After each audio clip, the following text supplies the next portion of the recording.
Hola, profe.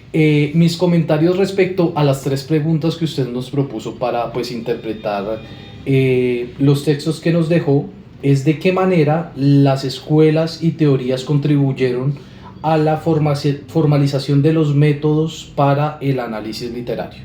En este sentido, me parece que fue bien importante esa misión que ellos entablaron, ¿sí? Terry Eagleton comienza cuestionándose sobre qué es la literatura, ¿sí? No es el primer teórico que lo hace, pero él comienza a distinguir ciertas preconcepciones que todos tenemos de la literatura. Entre ellas, si el carácter ficcional es característico de la literatura, entonces él dice que no, porque muchas veces dentro de esos textos de ficción hay representaciones o se recurren a hechos históricos o reales. Y asimismo, los hechos reales muchas veces recurren a elementos de la literatura para poder transmitir las ideas. En ese sentido, él también dice, oiga, ¿la literatura es un texto creativo e imaginativo? Creo que nosotros diríamos sí de primer momento, pero entonces él cuestiona, oiga, pero entonces el texto científico, no sé, la biología, la física, ¿no son imaginativos? ¿No fue Newton imaginativo al momento de plantear todas sus teorías en respecto a ver una manzana y a ver la luna? Tendría que ser muy imaginativo y creativo para expresar eso desde la ciencia. Entonces, como que esa característica también, chao. Y tal vez la otra, o bueno, él ya comienza tal vez a estructurar más o menos qué es la literatura, citando a Jacobson, el cual dice que el texto literario violenta el lenguaje, pero en ese sentido no es una violencia destructiva, sino es una violencia transgresora. Y pues digamos de esta parte se puede decir que hay un uso diferente del lenguaje, ¿sí?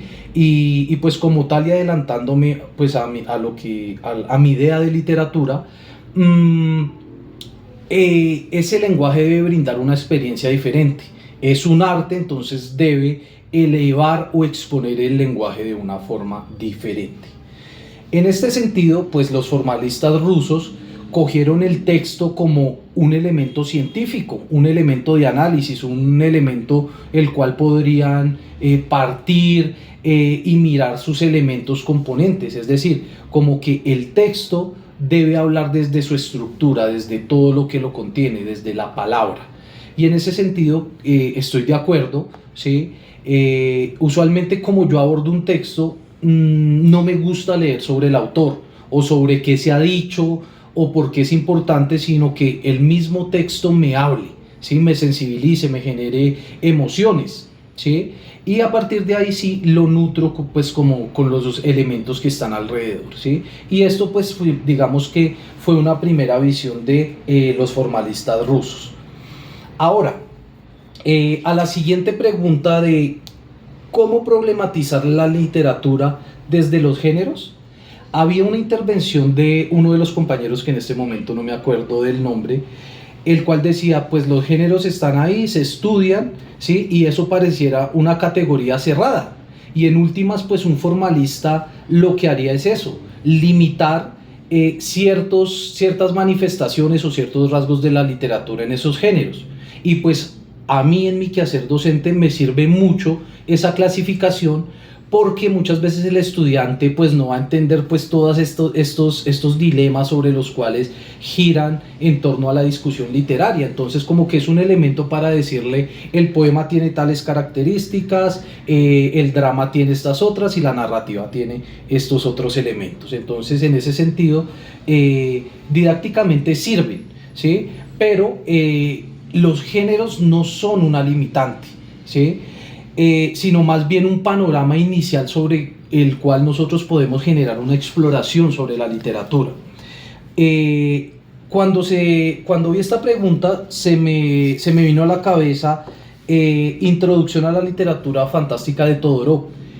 Él comienza hablando de los géneros literarios, y si bien muchas veces es complejo o discutible hablar de los géneros literarios tradicionales, pues aquí la discusión se profundiza más con Todorov, en el sentido en el que él va a tratar de definir qué es la literatura fantástica, ¿sí? Entonces, ¿la Biblia sería una literatura fantástica?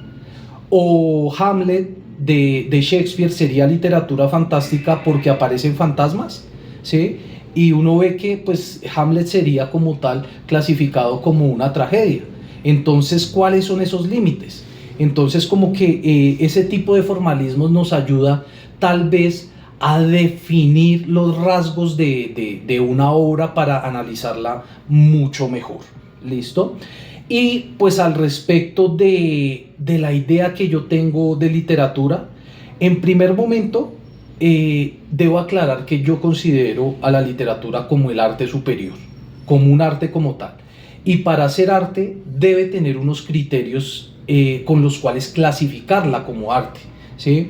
Que no suene a mal el siguiente comentario, pero el decir es arte ese rapero que dice no, les vengo a exponer mi arte y esto es un arte, y muchas veces no genera los efectos que se generarían de pronto con alguien que ve un cuadro y le genera sensaciones, o alguien que se sensibiliza frente a un poema, ¿sí? ¿Tendría el mismo alcance? Desde luego, pues uno también percibe muy buenos cantantes, muy buenas ideas a veces en ese arte urbano. Pero en ese sentido sí creo que debe tener unos criterios mucho más elevados, ¿sí? Es decir, a cualquier cosa no se le puede llamar arte. Y en ese sentido, tal vez los criterios que yo defino para arte es que debe tener una formación moral, ¿sí? Es decir, usted no puede ser el mismo antes y después de leer una obra literaria.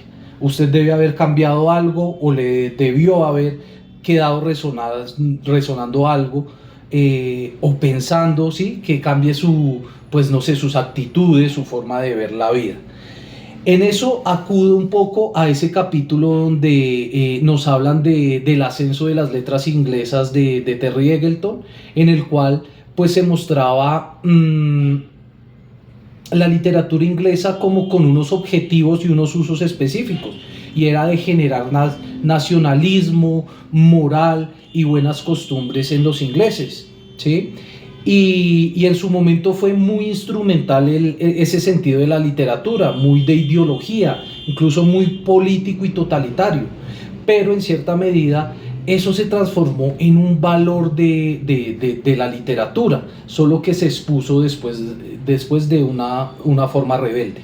Entonces yo sí creo que cada autor en el momento de hacer una obra tiene un compromiso moral, ¿sí? Porque él tiene una forma particular de ver el mundo, y eso incluye la moral. Entonces como que hay una formación moral a través de la literatura.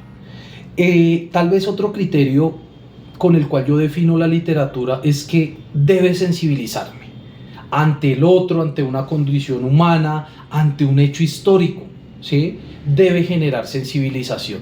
Cuando yo me sensibilizo ante ese hecho, yo me estoy sensibilizando ante el otro, viendo, no sé, una visión de mundo diferente.